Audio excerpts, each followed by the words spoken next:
Good morning. Welcome to the Unitarian Universalist Fellowship of Clemson. It's good to be here and to be with you.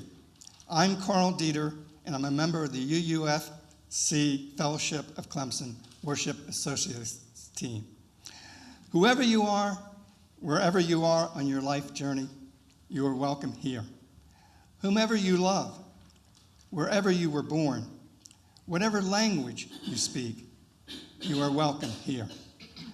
Whatever your skin color, whatever your class background, whatever your range of abilities, you are welcome here. Whatever your beliefs, whatever your politics, whatever your theology, you are welcome here. We are so glad that you chose our fellowship as your place of worship this morning. If you're joining us for the first time this morning, welcome. If you're a visitor and would like to stand and tell us who you are, you're welcome to do so. Do we have any visitors? After the service, we gather for coffee and social connection in the social room. Please join us. If you are interested in getting our weekly newsletter so you can get connected to our community, our weekly sharing of joys and concerns, and our collective efforts to support local social justice work, please reach out to the office by email or on our website.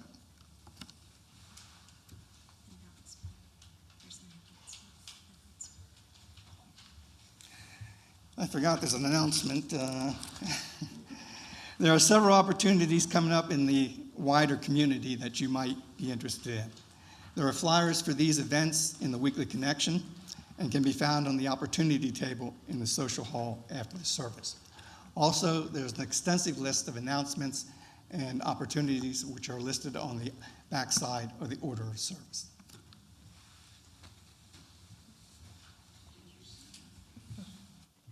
Thank you. I'd like to also welcome you. I have seen so many faces this morning that I haven't seen in a while, and it is such delight. I am the Reverend Holly Brown. My pronouns are they, them, and I am the minister here at UUFC. Our opening words this morning are Cherish Your Doubts by Robert T. Weston. Cherish your doubts, for doubt is the attendant of truth. Doubt is the key to the door of knowledge. It is the servant of discovery. A belief which may not be questioned binds us to error. For there is an incompleteness and imperfection in every belief. Doubt is the touchstone of truth. It is an acid that eats away at the false. Let no one fear the truth, that doubt might consume it, for doubt is a testing of our belief. The truth stands boldly and unafraid. It is not shaken by the testing, for truth, if it is truth, arises from each testing, stronger, more secure. Those that would silence doubt are filled with fear. Their houses are built on shifting sands, but those who fear not doubt and know its use are founded on rock. They shall walk in the light of growing knowledge. The work of their hands shall endure. Therefore, let us not fear doubt, but let us rejoice in its help. Doubt is the attendant of truth. Come, let us explore our doubts and search for truth together in the spirit of worship. You are invited to rise in body, mind, or spirit wherever you are to join in singing. Number 16, not 18. There was a typo in the order of service. 'Tis a gift to be simple. And I do have the right slides. Or you can find it in your gray hymnal.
As a big kid at heart, will you light the chalice for us?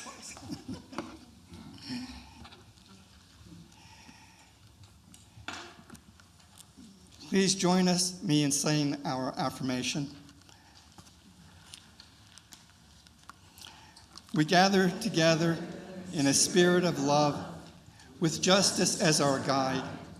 This is our chosen covenant, to dwell together in peace, to seek the truth with freedom, and to care for one another.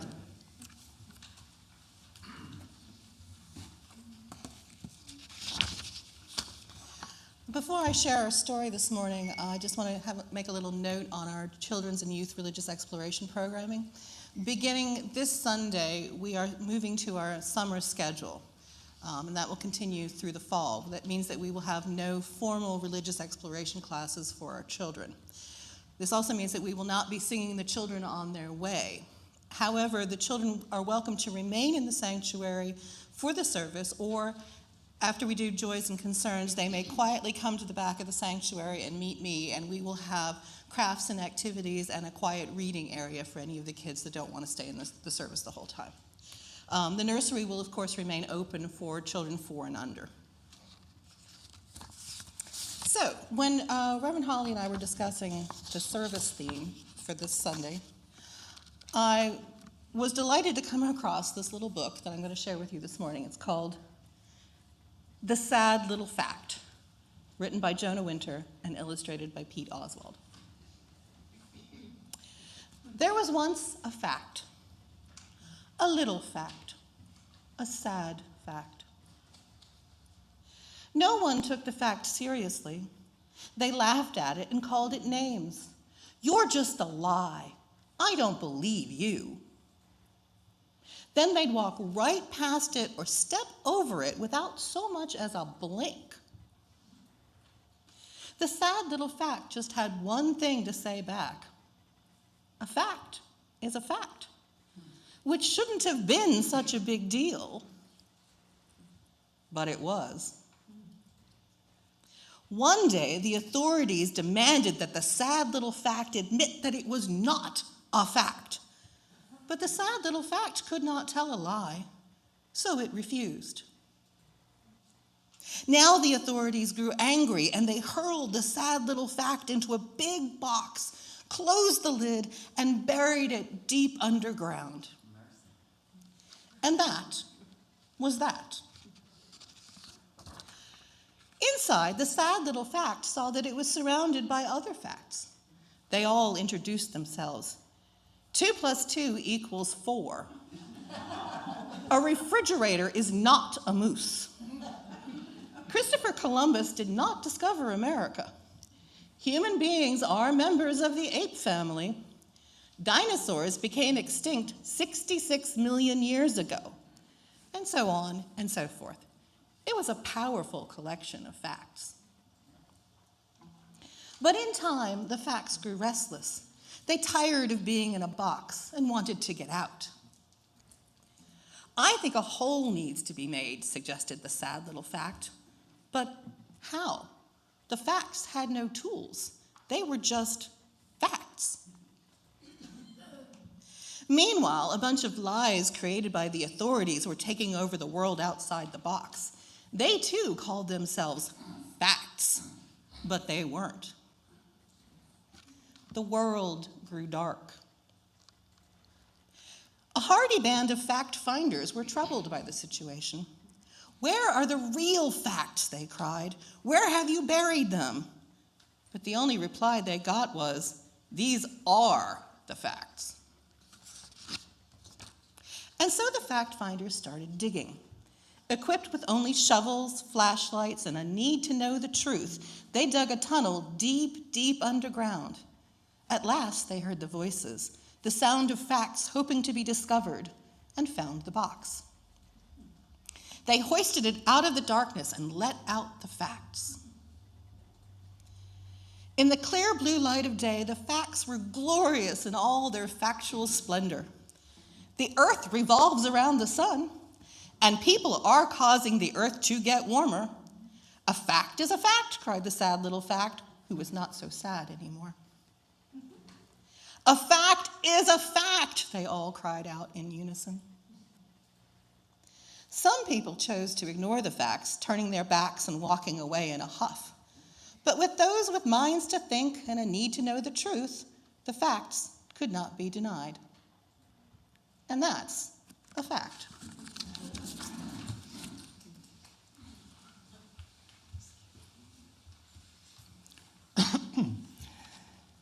This is the time we set aside for the offering in order to give toward the financial vitality of this community.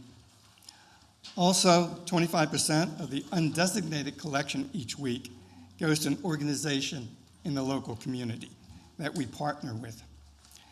For the month of June, we are partnering with Ripple of One. Each week, we also collect non-perishable food for the Clemson Community Cares Food Bank. You may also give by going to the UUFC website and using the donate button. There's also a QR code on the back of the order of service that will take you to this donation page. There you will see options for paying your pledge and donating towards the organizations we partner with. Thank you for your generosity.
Thank you for your generosity. In the spirit of continued generosity of spirit, each week we have a sharing of our joys and concerns, things that weigh on our hearts that we can share with community so that we are reminded that we are not alone. I've asked Karl to place a stone in this bowl representing our shared community. Have a joy from Holly Ulbrich. She's celebrating two birthdays, Christine and Kate, who were born 8 years apart and 8 years and 2 days apart.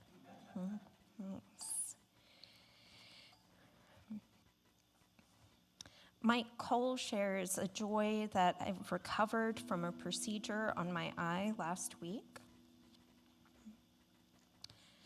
And I have a joy from Ellen Few that she is happy to be back after a bout with pneumonia and esophageal candiditis. Close enough? Okay.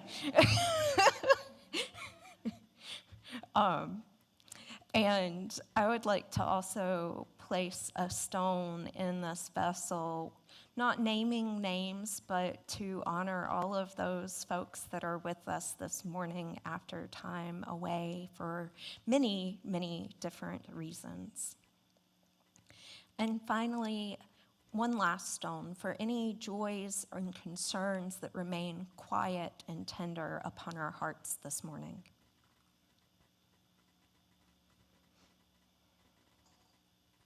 Thank you, Karl.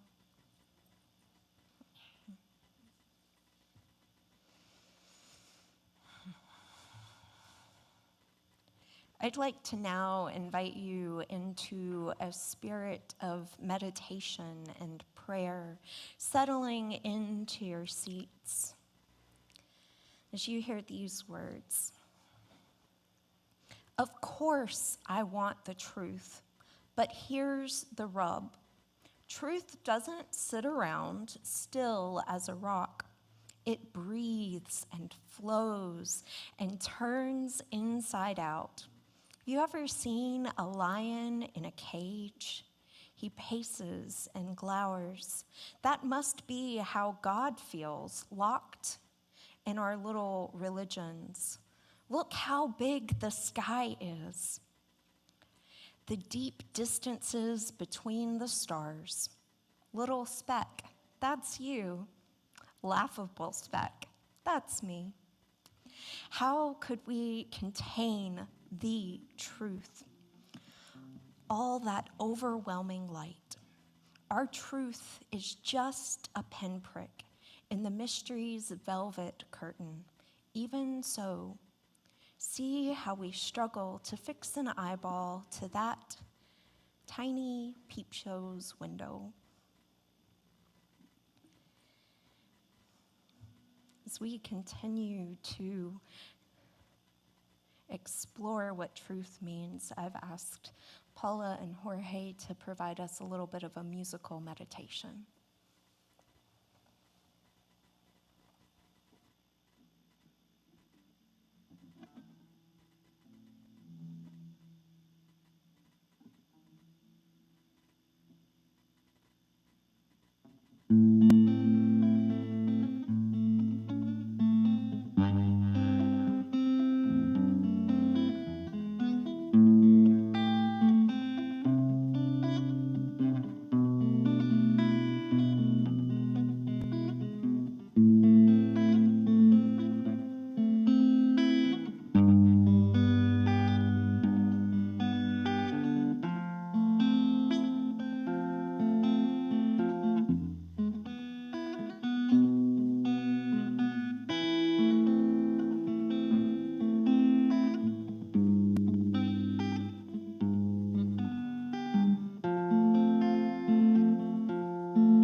A reflection on freedom.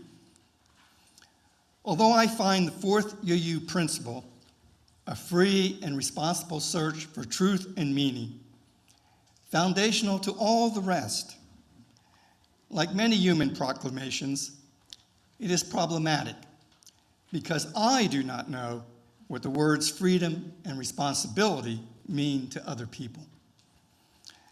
Philosophers describe freedom as two varieties. Negative freedom is freedom from restraints and the ability to do what one pleases, while positive freedom lies in the willingness to embrace restraint for the benefit of both the self and the communities of which it is a part. Although positive freedom is valued across the political spectrum, the left and the right tack to different wind directions.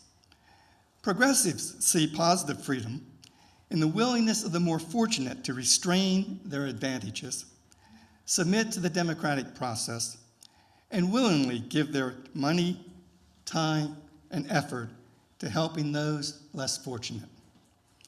Conservatives find positive freedom in the restraint of individual passions in order to freely pursue personal discipline, responsibility, and loyalty to family, tribe, and nation.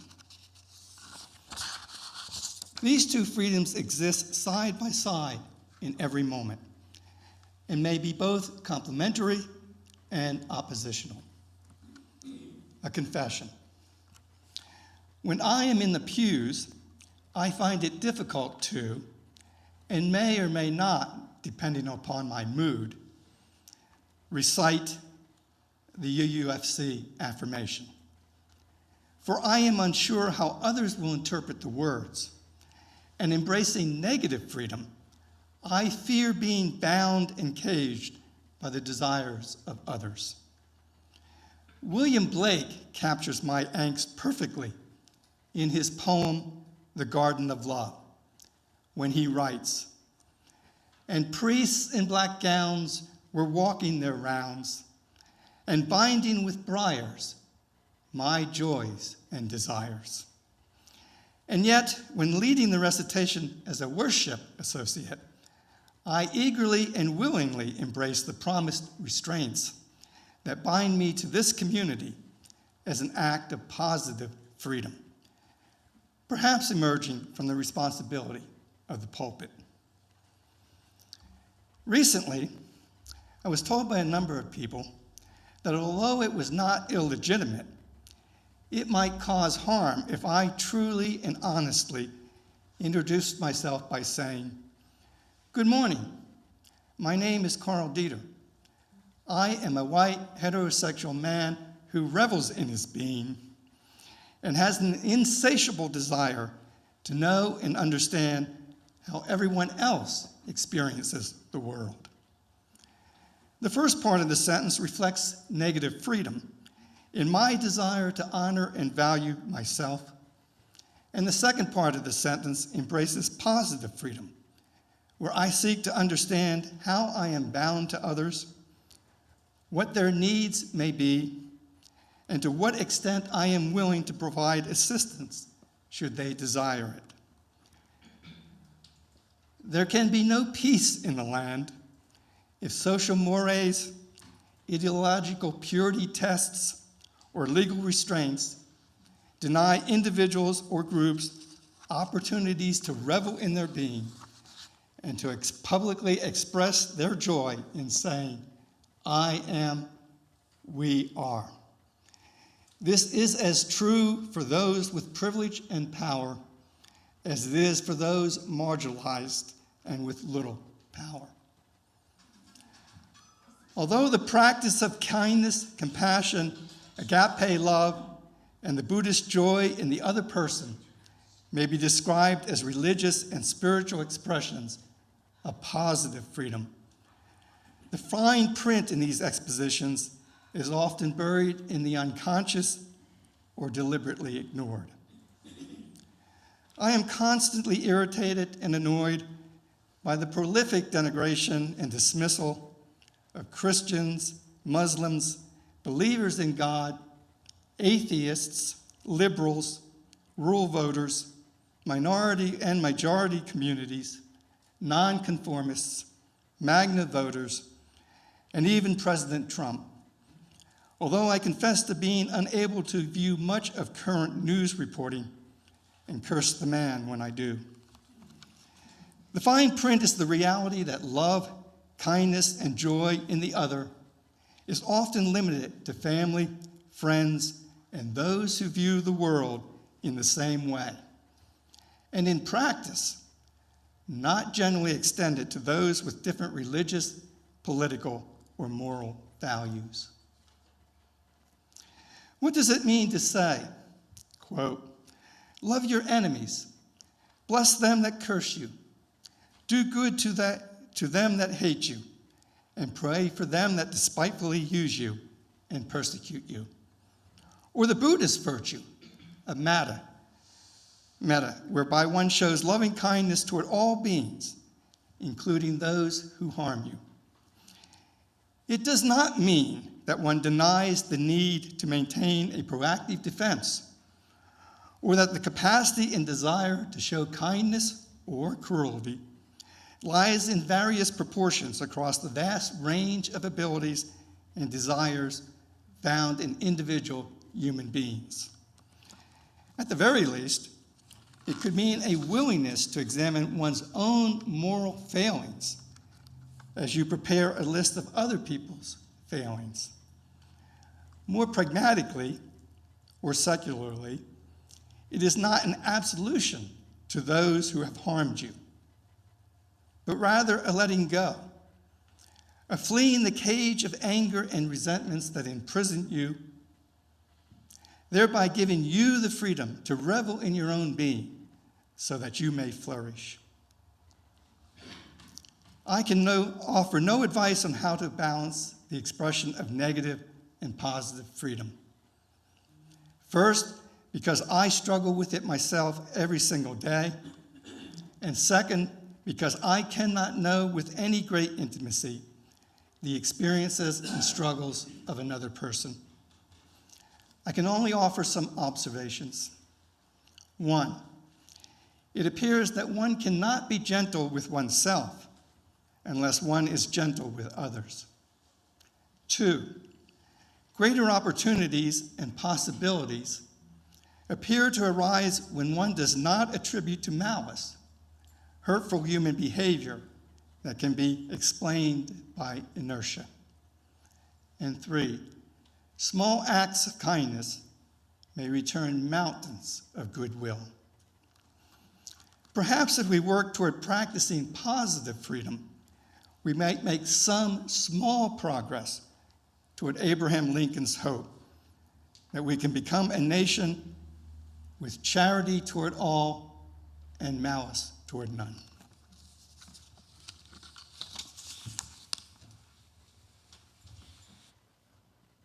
As we get ready to have the video play, I want to name a couple of things. I want to ask Kathy in a moment if she'll check what the temperature is set at. I see some people fanning themselves, and so we might need to adjust our temperature a little bit. Or if you're sitting in the sun as it is beaming down and you find yourself hot and would like to move, please feel free to do so. And the video that we'll be playing is Circle Round for Freedom, which is number 155 in your hymnal.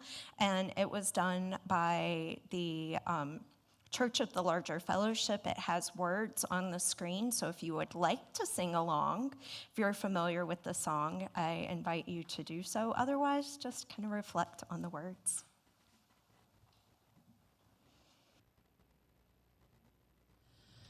Circle round for freedom, circle round for peace, for all of us imprisoned, circle for release, circle for the planet, circle for each soul, for the children of our children, keep the circle whole.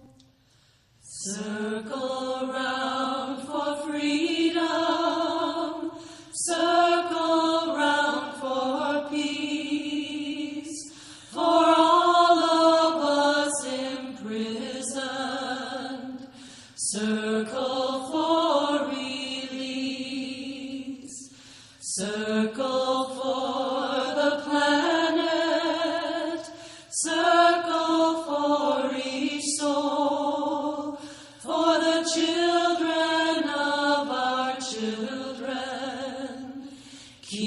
the circle whole.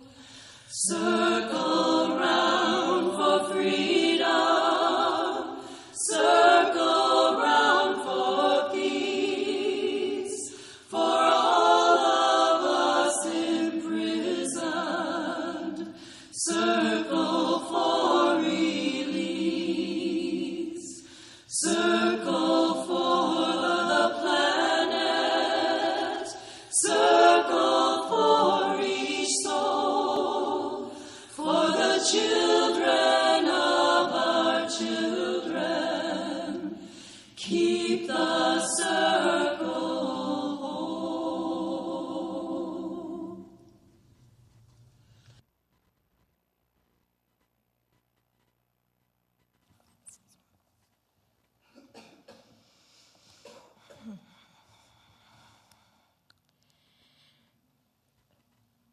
What do we mean when we say we tell the truth? How does that provide us with a sense of freedom? When we say we speak truth to power, who are the powers and are they listening? Whose truth are we telling? Truth is not always a universal capital T truth. We are informed by our understanding. It can be influenced by our personal perspectives and experiences. As Karl noted, we have different interpretations of the same words sometimes. Sometimes we look at the definition that's in a dictionary, and other times how they make us feel. And so, have any of you ever experienced either yourself being in a car accident or staying around to be the witness when someone else has been in an accident? Okay, a number of us have. Now, depending on your position, if you were in the accident, your memory and recollection is probably going to be influenced by that fight or flight response, that adrenaline rush that happened when the accident occurred, or perhaps you lost consciousness. There are a variety of different things that influence our understanding and our truth in that situation. And then, from an outside observer's perspective, they might have felt safe and at a distance. They might have come up at the end of the accident or seen it from the start, from the sidelines. And what you say, depending on your position, is going to make a bit of a difference. But, like a puzzle, if you put all of those pieces together, you can kind of figure out the picture, that truth of what happened, by understanding that multiple stories help serve that greater capital T truth. So some of you have probably heard me talk about going to South Africa while I was in seminary. It wasn't a mission trip, it was a trip to learn more about another culture. Experiencing storytelling and museums about people that existed and were part of the apartheid system and had differences of opinions and perspectives. And one of my classmates that was with me in this larger group kept asking, so what is the true truth? And there's not necessarily one answer of a true truth, but what I think she was trying to get at is that there are a number of different stories that we were hearing, and how do they fit and relate to one another?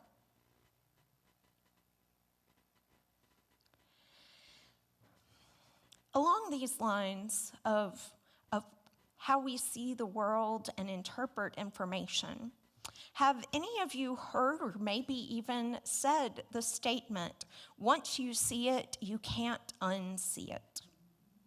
Yeah? So the concept of seeing truth and accepting it or learning from it doesn't seem to apply in the same way in this day and age when technology has provided a larger platform, whether it is social media or other forms of 24-hour news networks that share and disseminate truth, whatever version of truth or lie that they want to disseminate. And then we have AI. Photoshop for years and years was a way to doctor photos, but you had to know what you were doing. You usually had to have a photo that you were starting with. You usually had to have some kind of software and knowledge of how to do it. With AI, you just type in the information that you want to generate in a photo, and you suddenly have photo evidence. Or it takes a little bit more eye of attention to it to see if somebody's got an extra limb or an extra finger or something is stretched. But I saw something recently on social media, because I do still lurk there a bit, of somebody had created a ring that was an extra finger.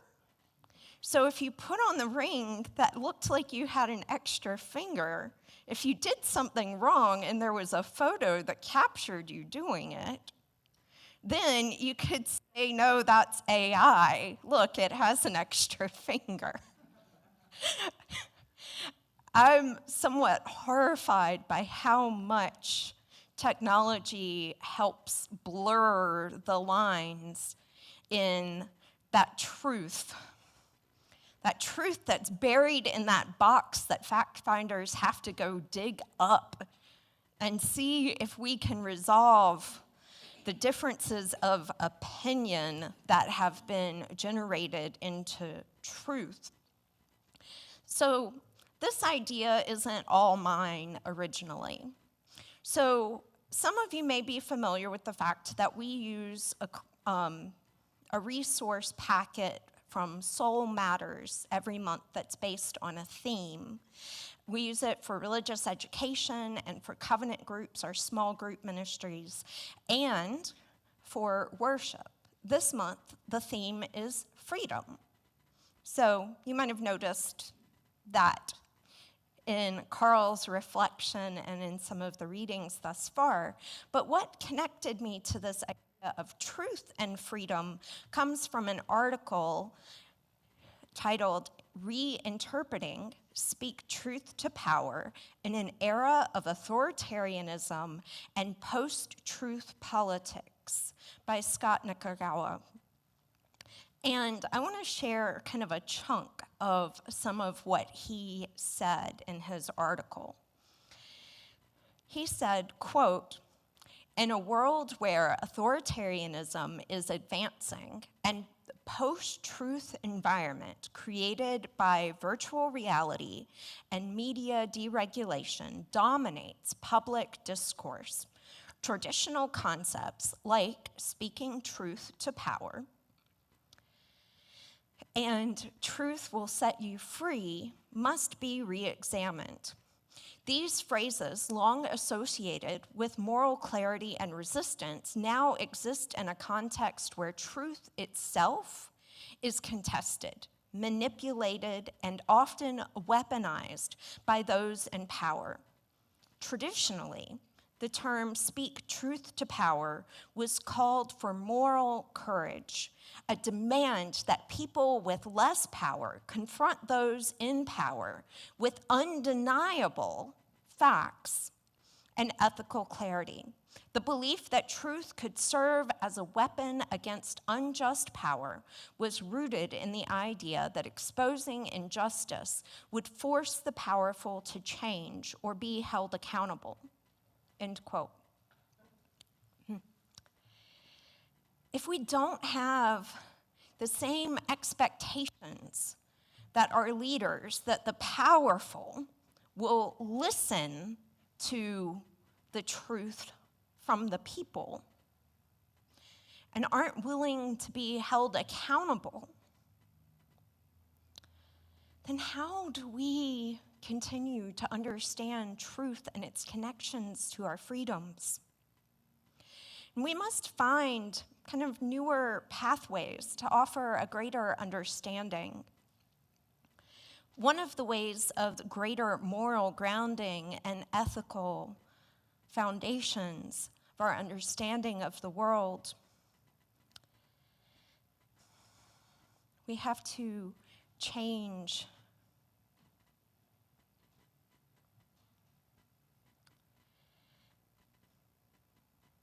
how we continue to create a movement for moral authority to create change.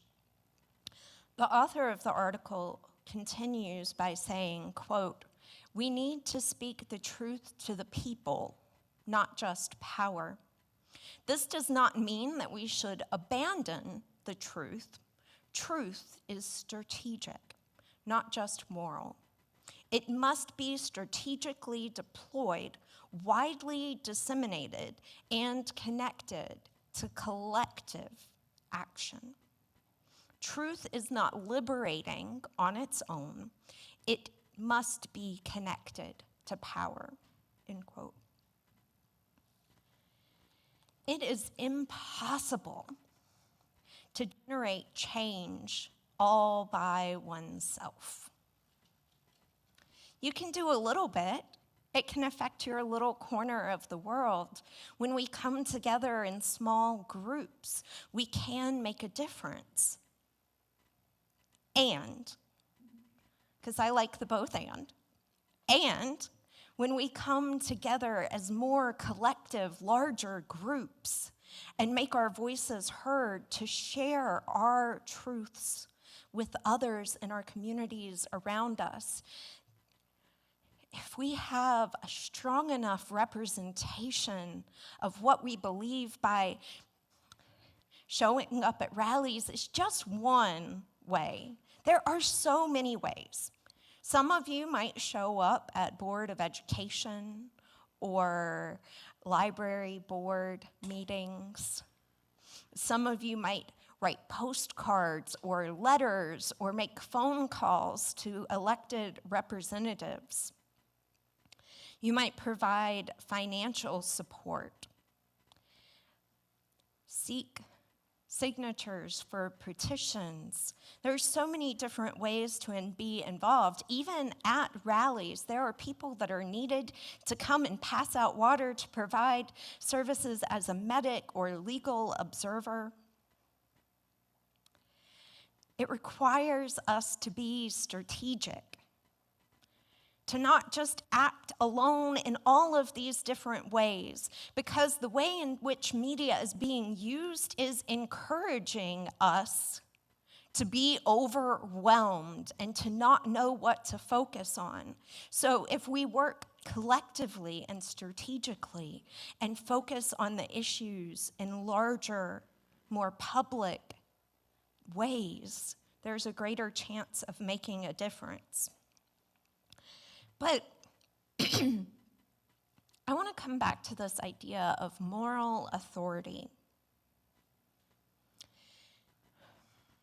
If we're grounded in moral authority for our social action and our social justice efforts, it doesn't mean just showing up with a yellow shirt that says "Side with Love" and public display. But what does it mean for us to share our understanding and perspective of that moral and ethical framework in the world? One of the ways that we do this as Unitarian Universalist is through our principles and our value statements. These phrases encourage us to go beyond the walls and the halls that we reside in for services and to live those out. Now, some of them might be more aspirational than others, but it's something that we continue to work at. And so someone posed the question to our UUA president, the Reverend Dr. Sophia Bencor, in UU World's current spring-summer issue, which can be found online, or you might have gotten a physical copy in the mail. And the question was posed, so how do we proceed as authoritarianism is on the rise, with the intent to limit the well-being of so many of our beloveds? Her reply was, I think we must remember that we are a sanctuary people, not only in collaborating in the work of justice, but also in providing nourishment and shelter for our own spirits, so that we do not give up in the face of all that is. This is when communal care is most important. Times like these are where faith communities find their purpose.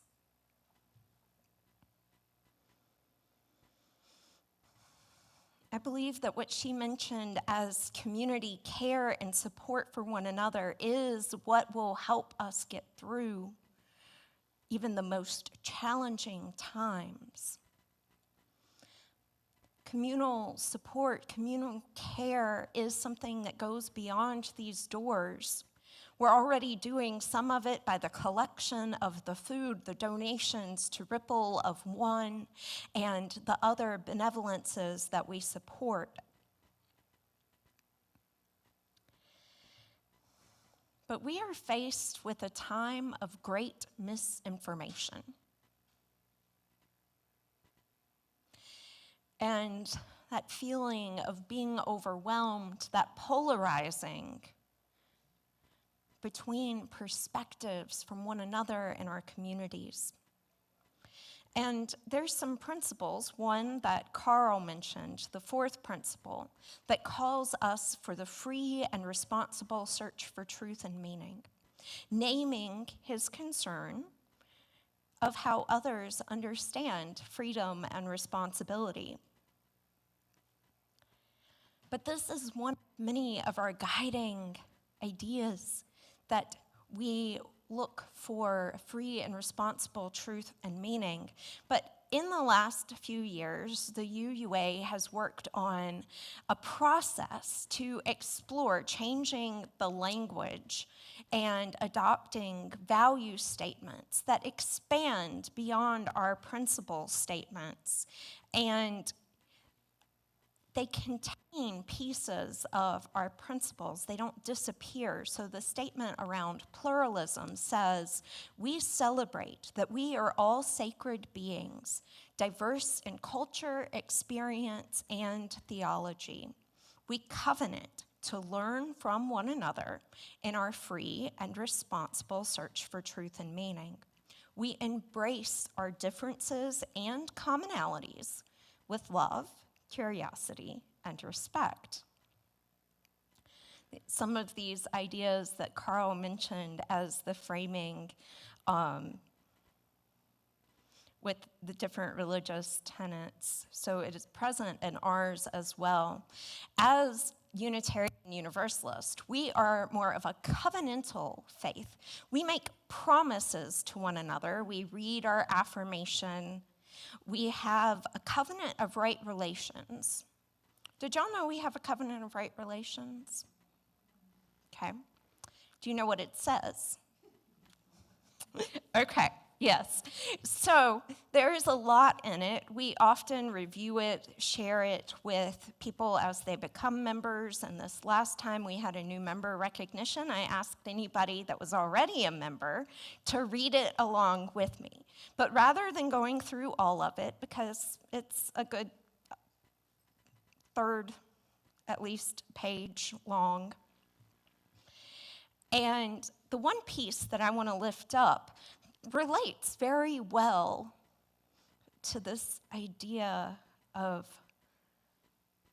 listening and caring for one another. It says, quote, listen and speak actively, respectfully, and with caring and open minds, sharing our individual truths as a means to reach better understanding. That if we share our truths, it might not be the capital T truths, but that they are our truths and our understanding of the world, it helps us form a greater picture. Because we don't all believe exactly the same thing, which is one of the most wonderful things about Unitarian Universalism, in my opinion. And if we are working to search for truth and meaning in responsible and free and ethical ways, when we present that out into the world, it provides a grounding for our beliefs as we work towards an understanding of freedom and liberation. Love being at the center of our faith is something that has been present for a lot of years, but is more recently articulated as a liberating love. It's been articulated as compassion in many ways, or in many of our songs over the years.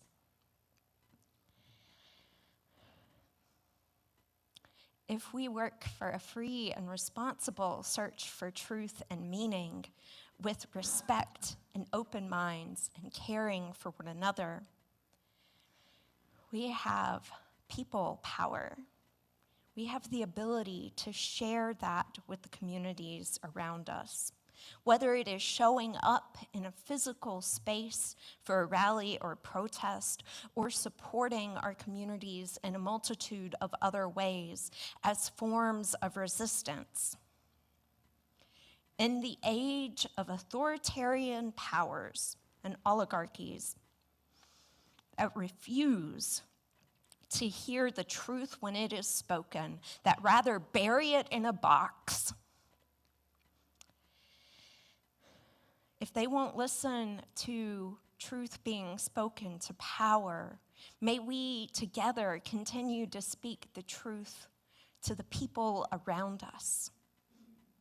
Because that's the only way we're going to change the world, is by changing the minds of those and lifting our voices in more collective ways.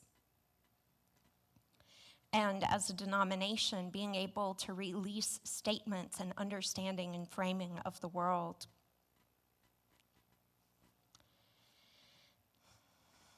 I believe our freedom is bound up with one another. There's an old adage that none of us are free until all of us are free, that is used in organizing movements, and it is so real and true in how we need to explore and face the world. We must work to disrupt the misinformation when and how we can, continue to speak to those that will listen, and continue to learn and understand our own truths in respectful and caring ways, because we need one another, beloveds. We need one another more now than ever. Not just in these halls, but beyond in our communities. We need the deep connection that collective power provides. The people power to mobilize and form a resistance and a space amongst one another that provides nourishment, renewal, and support, so that we may continue the important life-changing work of resistance.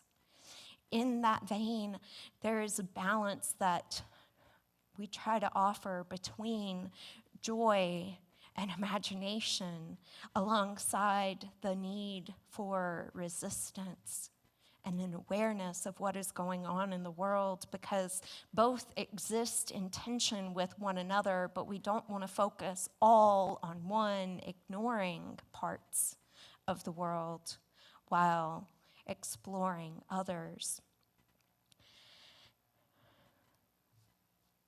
May we be together and support one another. May it be so. May we make it so, and blessed be.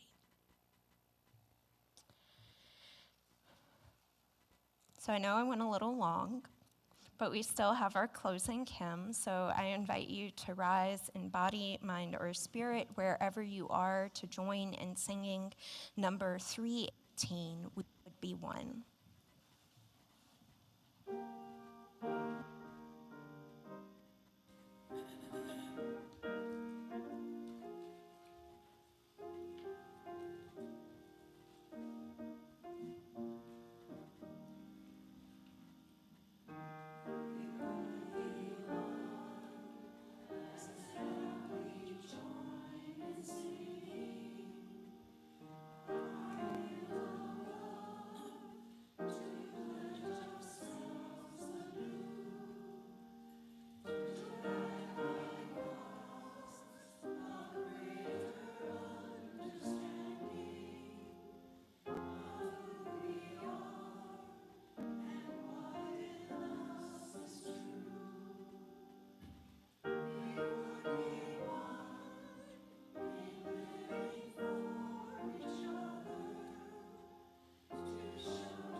May we go forth seeking truth and freedom, a liberation from misinformation and harmful rhetoric.